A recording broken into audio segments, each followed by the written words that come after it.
हम हर दिन अपने चारों ओर बड़ी बड़ी इमारतें, सड़कें, पुल बनते हुए देखते हैं हम्म। और ऐसा लगता है जैसे ये विशाल ढांचे बस बस जमीन से उगाते हैं। जी। लेकिन क्या कभी ये सोचा है कि इनके पीछे की जो अदृश्य मशीनरी है जी। वो कैसे काम करती है? हम्म। ये सिर्फ ईंट और सीमेंट का खेल नहीं है। हम्म। इसके पीछे तो नियम है, जोखिम है और अरबों रुपए का एक पूरा ताना बाना है। एकदम। आज हम इसी दुनिया की गहराई में उतर रहे हैं। जी। हमारे पास सिविल इंजीनियरिंग डिप्लोमा के एक कोर्स कॉन्ट्रैक्ट्स एंड बिलिंग का सिलेबस है। जी। सुनने में ये किसी क्लासरूम का विषय लगता है, लेकिन असल में ये वो नक्शा है जो हमें समझाएगा कि कोई विचार एक ठोस हकीकत में कैसे बदलता है। जी। तो चलिए एक काल्पनिक फ्लाईओवर बनाने की यात्रा पर चलते हैं और देखते हैं कि पर्दे के पीछे क्या होता है। बिल्कुल सही कहा आपने। ये एक यात्रा ही है और हमारी आज की चर्चा का मिशन इसी छिपी हुई व्यवस्था को परत दर परत खोलना है। मतलब ये समझना है कि कैसे एक सरकारी फाइल में बंद एक आइडिया एक जटिल कानूनी और वित्तीय प्रक्रिया से गुजरकर एक शानदार इंफ्रास्ट्रक्चर में बदल जाता है। ये पूरी प्रणाली एक तरह से निष्पक्षता, गुणवत्ता और समय पर काम पूरा करने के लिए ही बनाई गई है। ठीक है, तो हमारी फ्लाईओवर बनाने की यात्रा शुरू होते हैं।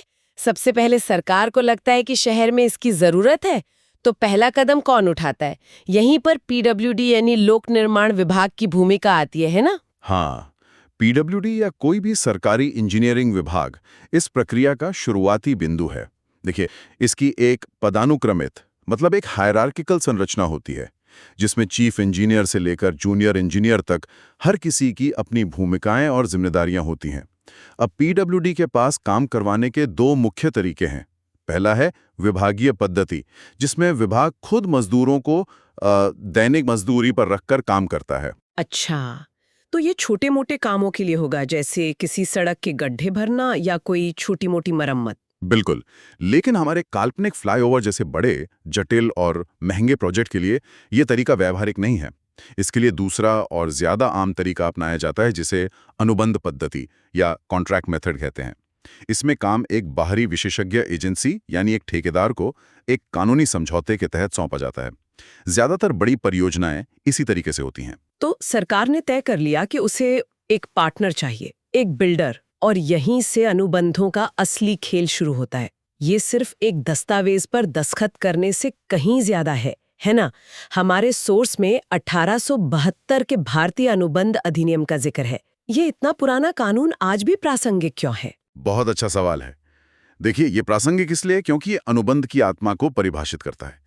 इस अधिनियम के अनुसार एक वैध अनुबंध के लिए कुछ बुनियादी शर्तें हैं, जैसे इसमें शामिल दोनों पार्टियों की स्वतंत्र सहमति हो, मतलब कोई जोर जबरदस्ती ना हो, उद्देश्य कानूनी हो और दोनों पक्ष अनुबंध करने के योग्य हों। ये सिर्फ एक वादा नहीं बल्कि कानूनी बाध्यता है। अच्छा। इसका मतलब है कि अगर कोई भी पक्ष अपनी जिम्मेदारी से मुकरता है तो दूसरा पक्ष उसे अदालत में ले जा सकता है। ये विश्वास और जवाबदेही की नींव है जिस पर पूरी परियोजना टिकती है। और मुझे दिख रहा है कि अनुबंध भी एक तरह के नहीं होते। सिलेबस में एक मुश्त मतलब लमसम, आइटम रेट, ईपीसी जैसी कई किस्में हैं। ये सिर्फ भुगतान के अलग-अलग तरीके तो नहीं होंगे, इनके पीछे कोई गहरी रणनीति भी होगी। आपने बिल्कुल सही पकड़ा।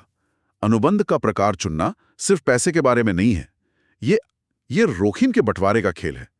ये तय करना है कि अगर प्रोजेक्ट में कुछ अप्रत्याशित हो जाए तो उसका बोझ कौन उठाएगा, मालिक या ठेकेदार? ये तो बहुत दिलचस्प है। तो चलिए कुछ प्रकारों को इसी नजरिए से देखते हैं। एक मुश्त अनुबंध कैसा होता है? एक मुश्त अनुबंध में पूरे काम के लिए एक तय कीमत होती है। जैसे किसी छोटे घर को बनाने के लिए मान लीजिए 20 लाख रुपए का ठेका। इसमें लगभग सारा जोखिम ठेकेदार उठाता है।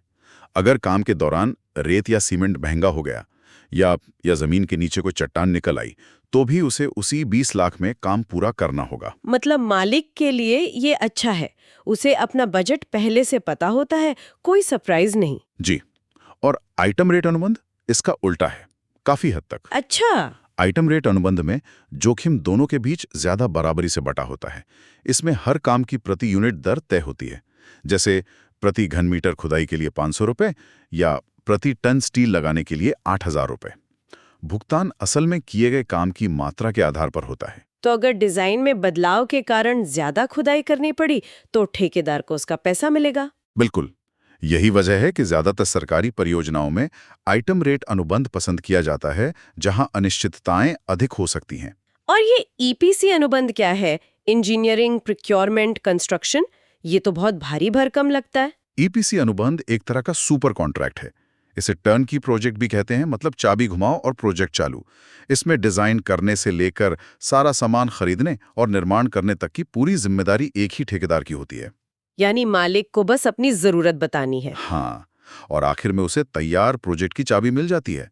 बड़े और तकनीकी रूप से जटिल प्रोजेक्ट्स जैसे पावर प्लांट या रिफाइनरी के लिए बहुत कारगर है, जहां मालिक के पास उतनी तकनीकी विशेषज्ञता नहीं होती। मैंने जब पहली बार फिडिक की रंगीन किताबों के बारे में पढ़ा तो मुझे लगा ये कोई डिजाइन कैटलॉग है। ये विचार कि अनुबंधों को इतना मानकीकृत किया जा सकता है काफी प्रभावशाली है। एक आम धारणा है। एफआईडीसी असल में एक अंतर्राष्ट्रीय संगठन है जो इंजीनियरिंग अनुबंधों के लिए मानक तैयार करता है। इसकी अलग-अलग रंग की किताबें जैसे रेड बुक या येलो बुक अलग-अलग तरह के प्रोजेक्ट्स और जोखिम बंटवारे के मॉडल के लिए होती हैं। तो ये एक तरह की कॉमन लैंग्वेज बन जाती है ना? बिल्कुल। जब कोई विदेशी कंपनी भारत में काम करती है या कोई भारतीय कंपनी विदेश में, तो एफआईडीसी के मानक एक साझा भाषा का काम करते हैं। इससे कानूनी भ्रम की गुंजाइश कम हो जाती है। और एक मॉडल जिसका आजकल बहुत जिक्र होता है, BOT, यानी बनाओ, चलाओ, सौंपो, बिल्ड, ऑपरेट, ट्रांसफर। ये तो पूरी तरह से एक अलग ही सोच है। हाँ, बीओटी मॉडल बड़े इंफ्रास्ट्रक्चर प्रोजेक्ट्स में एक क्रांतिकारी बदलाव लेकर आया है। ये सरकार की एक बहुत बड़ी समस्या का समाधान करता है। हमें ये हाईवे चाहिए, लेकिन हमारे पास इसे बनाने के लिए अभी एक मुश्त पैसा नहीं है। इस मॉडल में एक निजी कंपनी अपने पैसे से प्रोजेक्ट बनाती है, फिर कुछ सालों तक, मान लीजिए 20 या 30 साल, उसे चलाती है और टोल या फीस वसूल कर अपनी लागत और मुनाफा निकालती है। सही। और आखिर में जब अनुबंध की अवधि पूरी हो जाती है, तो वो उस प्रोजेक्ट को अच्छी हालत में सरकार को सौंप देती है। लेकिन हमने ये भी देखा है कि कभी-कभी टोल की दरें बहुत अधिक हो जाती हैं और ये जनता के लिए एक विवादास्पद मुद्दा बन जाता है। तो क्या इस मॉडल में जनता के हितों की रक्षा के लिए कोई संतुलन बनाने की व्यवस्था है? ये एक बहुत ही महत्वपूर्ण सवाल है। देखिए, एक अच्छे बीओटी अनुबंध में टोल बढ़ाने के फॉर्मूले, सर्विस की गुणवत्ता के मानक, ये सब पहले से ही बहुत स्पष्ट रूप से लिखा होता है। सरकार की भूमिका एक रेगुलेटर की होती है, जो ये सुनिश्चित करती है कि निजी कंपनी जनता का शोषण न करे। संतुलन साधना हमेशा एक चुनौती रहती है, पर यह मॉडल सफल है। ये समझना दिलचस्प है कि कितने अलग-अलग तरह के अनुबंध मौजूद हैं। लेकिन सवाल ये है कि हमारे काल्पनिक फ्लाईओवर के लिए हजारों ठेकेदारों में से किसी एक को ये काम मिलता कैसे है? यहाँ निश्चित रूप से एक बड़ी प्रतिस्पर्धा होती होगी। बिल्कुल, और इसी प्रतिस्पर्धा को निष्पक्ष और पारदर्शी बनाने के लिए टेंडर प्रक्रिया का इस्तेमाल होता है। पीडब्ल्यूडी एक नोटिस इनवाइटिंग टेंडर यानी एनआईटी जारी करती है, जो अखबारों में या आजकल ज्यादातर ऑनलाइन सरकारी पोर्टलों पर प्रकाशित होता है। ये एक तरह का खुला निमंत्रण है।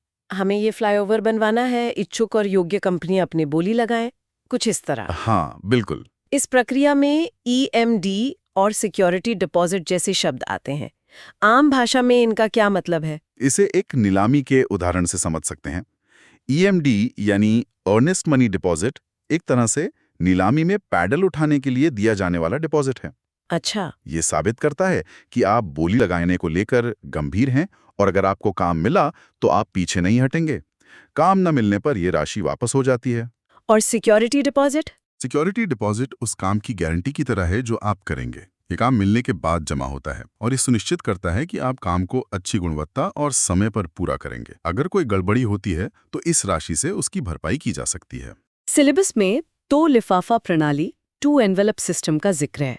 ये प्रक्रिया मुझे खास तौर पर दिलचस्प लगी। हाँ, ये पारदर्शिता सुनिश्चित करने की एक बहुत ही बेहतरीन प्रक्रिया है। इसमें ठेकेदार 2 अलग-अलग सीलबंद लिफाफों में अपनी बोली जमा करता है।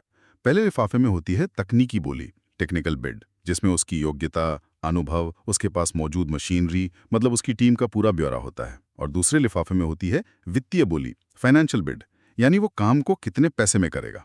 तो इससे फायदा क्या होता है? फायदा यह है कि सबसे पहले सिर्फ तकनीकी बोली वाले लिफाफे खोले जाते हैं। एक कमेटी मूल्यांकन करती है कि कौन कौन सी कंपनियां इस काम को करने के लिए तकनीकी रूप से सक्षम हैं। जो कंपनियां इस कसौटी पर खरी नहीं उतरती, उनके वित्तीय लिफाफे बिना खोले ही उन्हें लौटा दिए जाते हैं। और जो योग्य पाई जाती हैं, सिर्फ उन्हीं के वित्तीय लिफाफे सबके सामने खोले जाते हैं, और आमतौर पर जिसकी कीमत सबसे कम होती है उसे काम मिल जाता है। ये प्रणाली तो बहुत अच्छी लगती है, लेकिन क्या इसमें भी कोई खामी है?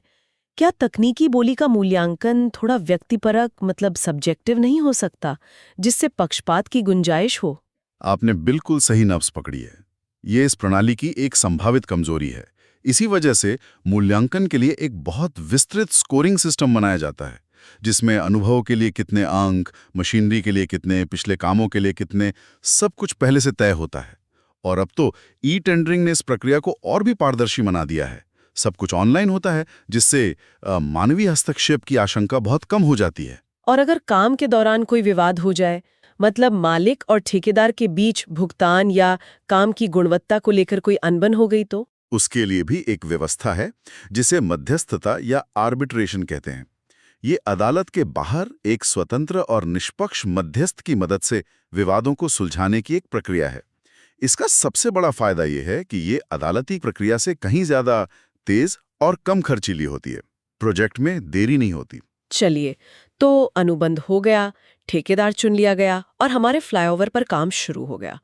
लेकिन ठेकेदार 2-3 साल तक अपनी जेब से तो पैसा नहीं लगाएगा। उसे भुगतान कैसे मिलता है? नहीं, बिल्कुल नहीं। भुगतान हमेशा चरणों में होता है, जैसे जैसे काम आगे बढ़ता है। और इस पूरी प्रक्रिया का सबसे महत्वपूर्ण दस्तावेज है माप पुस्तिका या मेजरमेंट बुक, एमबी। एमबी। जी, इसे साइट पर होने वाले हर काम का बाइबल कह सकते हैं। जूनियर इंजीनियर साइट पर जाकर किए गए काम को, जैसे कितनी कंक्रीट डाली गई या कितनी खुदाई हुई, उसे नापता है और एमबी में दर्ज करता है। आजकल ईएमबी का भी इस्तेमाल होता है। तो यही एमबी बिल बनाने का आधार बनती है? एकदम सही। इसी एमबी के आधार पर ठेकेदार अपना रनिंग अकाउंट बिल जमा करता है और उसे अंतरिम भुगतान मिलता है। इसके अलावा ठेकेदार को काम शुरू करने के लिए कुछ एडवांस भी दिया जा सकता है, जिसे मोबिलाइजेशन एडवांस कहते हैं। ताकि वो मशीनरी और मजदूर जुटा सके। बिल्कुल। और जब फ्लाईओवर बनके तैयार हो जाता है, तो सभी कटौतियों के बाद अंतिम बिल, फाइनल बिल का भुगतान होता है। ये रनिंग बिल की प्रणाली तो बहुत आधुनिक लगती है, लेकिन हमारे स्रोतों में भारतीय ज्ञान प्रणाली आईकेएस के तहत एक बहुत ही रोचक तथ्य दिया गया है कि पुराने समय में कारीगरों और बिल्डरों को नकद के बजाय अनाज, जमीन या शाही संरक्षण के रूप में भुगतान किया जाता था। ये बहुत आकर्षक है और हमें दिखाता है कि मूल्य का विचार हमेशा नकदी से नहीं जुड़ा था। ये एक तरह की वस्तु विनिमय प्रणाली थी।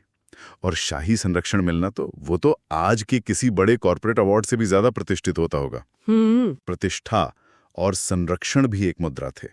यह हमें याद दिलाता है कि लेखा जोखा और भुगतान का विचार नया नहीं है, बस उसके तरीके बदल गए हैं। क्या आज के कॉर्पोरेट जगत में इसके कोई समानांतर है? शायद स्टार्टअप्स में मिलने वाले स्टॉक ऑप्शंस, जहां आप कंपनी के भविष्य के मूल्य में हिस्सेदार बनते हैं, न कि सिर्फ एक तय सैलरी लेते हैं। ये एक बेहतरीन सादृश्य है। दोनों ही मामलों में भुगतान सिर्फ तत्काल नकदी नहीं है, बल्कि भविष्य के विकास और प्रतिष्ठा से जुड़ा है। ये दिखाता है कि वित्तीय प्रणालियां कैसे समय और समाज के साथ विकसित होती हैं। हमने कानून, पैसा और प्रतिस्पर्धा की बात कर ली, लेकिन जो चीज बन रही है, हमारा फ्लाईओवर, उसकी गुणवत्ता कैसे सुनिश्चित की जाती है? अनुबंध में ये तो नहीं लिखा होगा कि एक मजबूत फ्लाईओवर बनाओ। नहीं, बिल्कुल नहीं। और यहीं पर इस पूरी प्रक्रिया का आखिरी और शायद सबसे जरूरी हिस्सा आता है, विनिर्देश या स्पेसिफिकेशंस।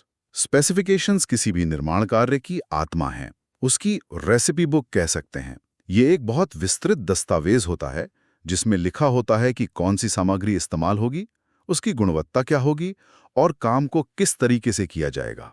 इसका कोई उदाहरण दे सकते हैं? जरूर। स्पेसिफिकेशन में सिर्फ ये नहीं लिखा होगा कि कंक्रीट का इस्तेमाल करो, उसमें लिखा होगा कि M25 ग्रेड की कंक्रीट का इस्तेमाल करो, जिसका मतलब है कि उसमें सीमेंट, रेत और गिट्टी का एक निश्चित अनुपात होगा। पानी की भी एक तय मात्रा होगी। अच्छा। उसमें यह भी लिखा होगा कि बीम में इस्तेमाल होने वाले सरिये का व्यास 16 मिलीमीटर होगा और उसे एक निश्चित पैटर्न में बांधा जाएगा। इसके बिना गुणवत्ता सुनिश्चित करना असंभव है। और इसका कानूनी महत्व भी होगा। बहुत ज्यादा, क्योंकि ये अनुबंध का एक अभिन्न अंग होता है। तो हमने एक कोर्स सिलेबस से शुरुआत की थी और हमारी दुनिया को बनाने वाले पूरे अदृश्य कानूनी और वित्तीय ब्लूप्रिंट को समझ लिया है। प्राचीन काल में अनाज से भुगतान पाने वाले बिल्डर्स से लेकर आज के आधुनिक ई टेंडरिंग और अंतर्राष्ट्रीय FIDIC अनुबंधों तक का सफर वाकई कमाल का है। बिल्कुल, मुख्य बात यह है कि हर पुल, हर इमारत, हर सड़क के पीछे विश्वास, नियमों और जोखिम प्रबंधन का एक विशाल अदृश्य ढांचा होता है। ये सिर्फ इंजीनियरिंग का कमाल नहीं है, बल्कि एक ऐसी प्रणाली का भी कमाल है जिसे बड़े निवेशों को ठोस और स्थायी इंफ्रास्ट्रक्चर में बदलने के लिए डिजाइन किया गया है। ये प्रणाली सुनिश्चित करती है कि जनता का पैसा सही तरीके से खर्च हो और जो बने वो मजबूत और टिकाऊ हो। यहाँ एक बात सोचने वाली है, जैसे जैसे परियोजनाएं और जटिल हो रही हैं और निर्माण में AI और रोबोटिक्स जैसी नई तकनीक आ रही है, इन पारंपरिक अनुबंधों को कैसे विकसित होने की जरूरत होगी? क्या भविष्य के किसी अनुबंध में सिर्फ सीमेंट की गुणवत्ता ही नहीं, बल्कि ईंटें बिछाने वाले रोबोट द्वारा इस्तेमाल किए गए एल्गोरिदम की सटीकता को भी निर्दिष्ट करने की जरूरत पड़ेगी? भविष्य के अनुबंध शायद सिर्फ कानूनी दस्तावेज नहीं, बल्कि तकनीकी कोड भी होंगे।